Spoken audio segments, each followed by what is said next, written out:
മനോഹരം മഹാവനം ഇരുണ്ടഗാധമെങ്കിലും അനേകമുണ്ട് കാത്തിടേണ്ട മാമക പ്രതിജ്ഞകൾ. അനക്കമറ്റ നിദ്രയിൽ ലയിപ്പതിന്നു മുൻപിലായി എനിക്കതീവ ദൂരമുണ്ട് അവിശ്രമം നടക്കുവാൻ. The woods are lovely, dark and deep, but I have promises to keep and miles to go before I sleep എന്ന Robert ഫ്രോസ്റ്റിൻ്റെ വരികളെ ഇത്ര മനോഹരമായി മലയാളത്തിലേക്ക് വിവർത്തനം ചെയ്തൊരു കവി കടമ്മനിട്ട രാമകൃഷ്ണൻ അല്ലാതെ വേറെ ആരും ഉണ്ടാകുമെന്ന് എനിക്ക് തോന്നുന്നില്ല. കടമ്മനിട്ട കുന്നുകൾക്ക് മുകളിൽ കയറുന്നുകൊണ്ട് ലോകത്തെ നോക്കി കവിത ചൊല്ലിയ മലയാളത്തിൻ്റെ ഏറ്റവും പ്രിയപ്പെട്ട കവി. കടമ്മനിട്ടയുടെ ഏറ്റവും മനോഹരമായ കവിത എന്ന് എനിക്ക് തോന്നിയിട്ടുള്ളത് കോഴി എന്ന കവിതയാണ്. തള്ളക്കോഴി പറഞ്ഞു തുടങ്ങി കൊക്കോ കൊക്കോ കൊക്കക്കോ എന്ന് തുടങ്ങുന്ന ഒരു കവിത. ഒരു തള്ളക്കോഴി അതിൻ്റെ കോഴിക്കുഞ്ഞിനോട് അതിൻ്റെ കുഞ്ഞിനോട് പറഞ്ഞു കൊടുക്കുന്ന വരികളാണ്. വളരെ മനോഹരമായ, നമുക്കൊക്കെ നമ്മുടെ ജീവിതത്തോട് ചേർത്ത് വെക്കാൻ കഴിയുന്ന വരികളാണ്. അതിൽ ഈ അമ്മ കുഞ്ഞിനോട് പറയുകയാണ്, കുഞ്ഞേ തുള്ളാൻ സമയമില്ലിപ്പോൾ, കാഞ്ഞ വെയിലത്ത് കാല് പൊള്ളുമ്പോൾ എന്നും എൻ്റെ ചിറകിൻ്റെ കീഴിൽ നിന്നു നിൻ്റെ വയറു നിറയ്ക്കാം എന്നു തോന്നുന്ന തോന്നൽ വേണ്ട. കുഞ്ഞെ, നീ ഇത്ര കാലം എൻ്റെ ചിറകിൻ്റെ കീഴിൽ നിന്നില്ലേ, ഇനിയും അങ്ങനെ ജീവിക്കാം എന്ന തോന്നൽ നിനക്ക് വേണ്ട. നേരമായി നിനക്കു ജീവിക്കാൻ നേരം ഇന്നു തിരക്ക് കൂട്ടുന്നു. നിനക്ക് ജീവിക്കാൻ നിൻ്റെ കാലം, നിൻ്റെ സമയം ഇങ്ങനെ നോക്കി നിൽക്കുന്നു. നീ തനിയെ ജീവിക്കൂ എന്ന് എത്ര ദാർശനികമാണ് ആ കവിത എന്നുള്ളതാണ്. അതിനുശേഷം ഈ കുഞ്ഞിനോട് അമ്മയുടെ ഉപദേശമുണ്ട്.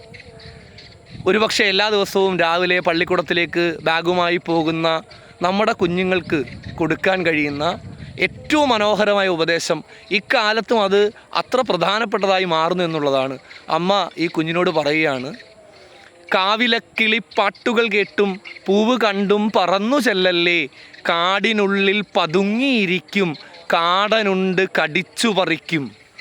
കുഞ്ഞെ, നീ ഒറ്റയ്ക്ക് പോകുമ്പോൾ ശ്രദ്ധിക്കണം. ചുറ്റും കാടന്മാരുടെ ഒരു നാടാണ്.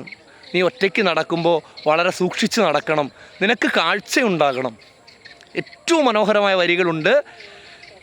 കണ്ണു വേണം ഇരുപുറം എപ്പോഴും, കണ്ണു വേണം മുകളിലും താഴെയും, കണ്ണിലെപ്പോഴും കത്തിജ്വലിക്കും ഉൾക്കണ്ണു വേണം അണയാത്ത കണ്ണ്.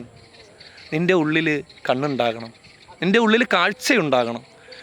ആ ഉൾക്കാഴ്ചയുടെ ബലത്തിൽ മാത്രമേ ഇക്കാലത്ത് നിനക്ക് മുന്നിലേക്ക് നടക്കാൻ കഴിയുമെന്ന് ഇതിൽ മനോഹരമായി ഒരമ്മയ്ക്ക് എങ്ങനെ തൻ്റെ കുഞ്ഞിനോട് പറഞ്ഞു കൊടുക്കാൻ കഴിയും. കണ്ണിലെപ്പോഴും കത്തിജ്വലിക്കും ഉൾക്കണ്ണു വേണം അണയാത്ത കണ്ണ്. ഇതൊക്കെ പറയുമ്പോഴും ആ കവിത അവസാനിക്കുന്നത് വളരെ വൈകാരികമായിട്ടാണ്. അമ്മയുടെ മനസ്സുണ്ടതിൽ.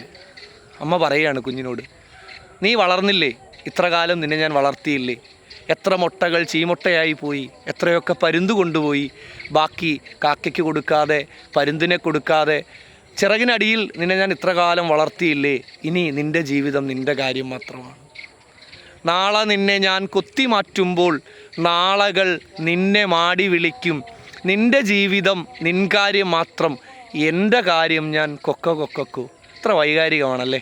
ഇത്ര കാലം നിന്നെ വളർത്തിയ ഞാൻ, നീ നിൻ്റെ കാര്യം നോക്കി പോകുമ്പോൾ നീ IAS കാരനായി, IPS കാരനായി, ഡോക്ടറായി, എൻജിനീയറായി, നീ ആരൊക്കെയായി പൊക്കൂ. നിൻ്റെ ജീവിതം നിൻ കാര്യം മാത്രം, എൻ്റെ കാര്യം ഞാൻ കൊക്ക കൊക്കക്കു.